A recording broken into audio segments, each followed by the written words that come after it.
when it comes to how to make our way out of secularism, there's no easy answer that would take hours to talk about. But one of the important points for people living in the United States of America in particular is that we have a tool that a lot of other places don't, and that is a strong tradition of homeschooling. A lot of European countries, I had classmates in Medina who are from certain countries in Europe that homeschooling is illegal, right? They've taken the logic of nationalism and the logic of secularism that far, to the point where, whatever sort of lessons and values they want to indoctrinate you with in the school setting, they consider it an existential threat to not have your children indoctrinated with those values. And so that's a much tougher hill to climb than the situation that we have in the United States of America, where we have a strong tradition of homeschooling. We have a complete right politically to homeschool our children and kind of take control of those sorts of things. And so that's something that, we look at ourselves and we have to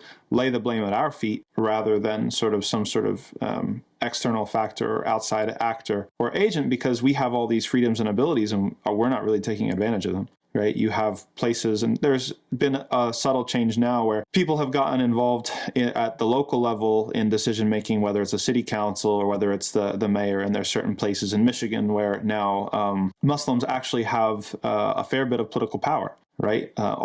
Many doors are open to you, specifically talking to people in the United States of America.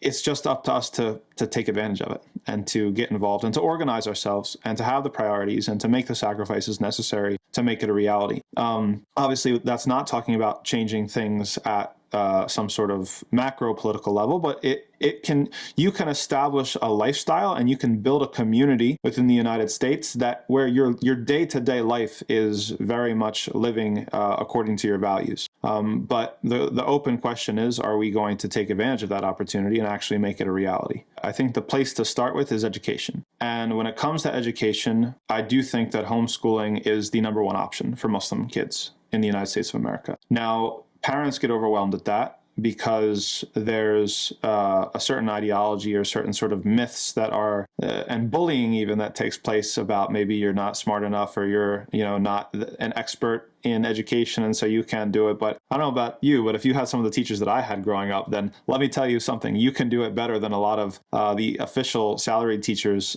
in schools. And that's no knock to them. A lot of times, there are a good amount of unqualified teachers, but more than that, teachers are spread too thin, right? And they are asked to do too much. And so the quality of education that many people across the United States are getting is actually very poor, right? And so that's important to register because, you probably can do just as good a job by yourself, but maybe even a better job, quite likely a better job, if only because you're giving your child one-on-one attention. That being said, there are certain people who are in a certain situation or due to other circumstances where that might not be an option to them, but there are still things such as homeschool co-ops, and laws differ from state to state as to what exactly is required. But there's nothing prohibiting you from, for example, you submit the paperwork that you're homeschooling your child, and then you can do a homeschool online. You can do a homeschool and the teachers might be your neighbors or the Imam or something else, right? It's not the law that just because you opt for homeschooling that you're the one that has to be the one homeschooling,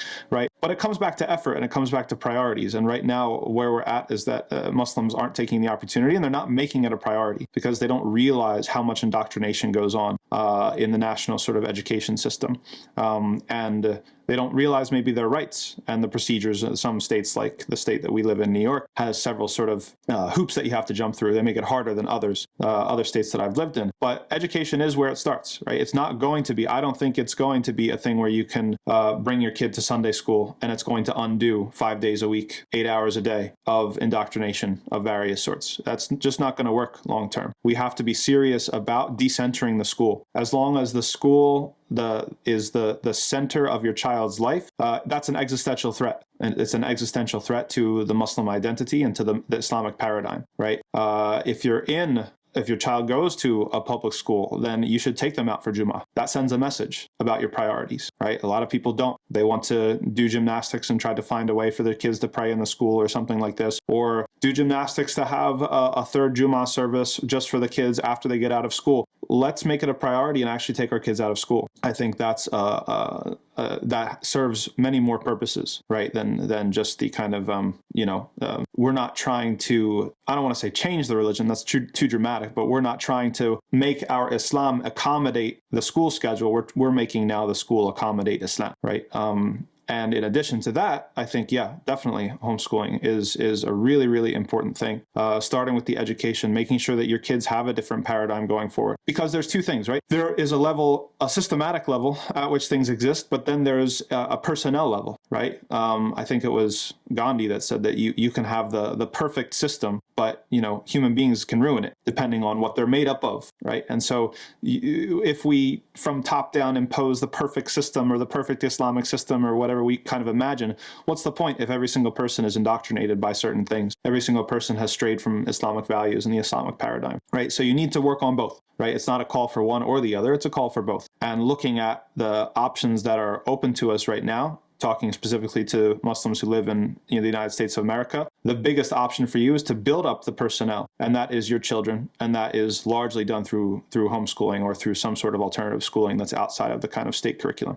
And for folks that are coming from places such as Europe, where you don't have a legal tradition of enabling homeschool and things like this, then you're in a much more difficult situation. So it's even more significant and important and imperative that you try to provide your children with a paradigm that can take account of or account for the ideologies and values that are going to be put forth to them in the form of indoctrination and propaganda, right? And that's part of why, for example, like Christianity has such a poor time converting Muslims to Christianity, because Islam makes sense of Christianity. It completely accounts for the existence of Christianity, whereas Christian theology can't fathom Islam. It has no sort of way or paradigm to account for the existence of Islam. If Jesus was the last thing, the Messiah, and that's it, and he died for everybody's sins, there should not have been an Islam, right? So its failure to account for Islam's existence puts it in a very, very weak position. And so Muslims, we have to be sensitive to the same thing. If we don't provide a paradigm that accounts for everything that our children experience and see, everything that they see in the media, everything that they see online, then they're going to fall prey to those ideologies much more easily than if they're able to account for them and say, oh yeah, that's this thing. I'm already aware of where that sort of thing is coming from, and that's exactly what I kind of learned about, right? Then we can make sense of it, then it's smaller, then it's not self-evidently true, right? And then you can potentially get out of even the state indoctrination unscathed.